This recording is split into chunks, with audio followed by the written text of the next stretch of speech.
இன்றைக்கி உங்களுக்காக இத்தனை இயக்குநர்கள் பாருங்கள், எவ்வளோ இயக்குநர்கள் இத்தனை பேர் உங்களை பற்றி பேசுகிறாங்க. ஒரு புது இயக்குனருக்கு இவ்வளோ பெரிய ஒரு விஷயம் கிடைக்கிறது சாதாரண விஷயம் இல்லவே இல்லை. வாழ்த்துக்கள், நீங்கள் எப்போயுமே நல்லா இருப்பீங்க மேடம். உங்களுக்கு என்ன வாழ்த்துன்னு சொல்ல முடியாது மேடம். மிக பிரமாதம் மேடம், மிக பிரமாதம், சூப்பராக நடிச்சிருக்கீங்க அப்படின்னு சொல்கிறத விட இந்த 48 வருஷத்தோட அனுபவம் தான் மேடம். அது 48 வருஷம் அனுபவத்தை தான் மேடம் நீங்கள் கொடுத்துருக்கீங்கன்னு நான் நினைக்கிறேன். நான் சமீபத்தில் இந்த மாதிரி கொஞ்சம் வருஷத்துக்கு முன்னாடி இப்படி ஒரு போஸ்ட்டை பார்த்து பயந்தது வந்து அபய் சண்முகி. அந்த போஸ்ட்டை பார்த்துட்டு யார் கமலஹாசன் சாரா?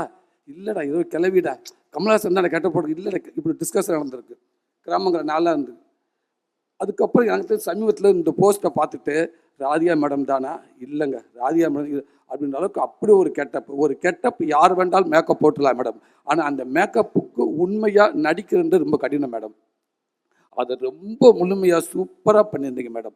கலைப்பதில் சொல்லிக்கிட்டே இருப்பார் வந்து அடிக்கடி மாமன் ஷூட்டிங்கில் வந்து, இல்லை இப்படி ஒன்று போயிட்டுருக்குது, சூப்பராக இருக்காது படம், ரொம்ப நல்லா வருது, ராதிகா அசத்துறாங்கன்னு சொல்லிட்டு இருப்பார். பாலாவும் சொல்லிக்கிட்டே இருப்பாப்புல. ரொம்ப சந்தோஷம் நீங்கள் இப்படி கேரக்டர் எடுத்து நடிச்சதுக்கு.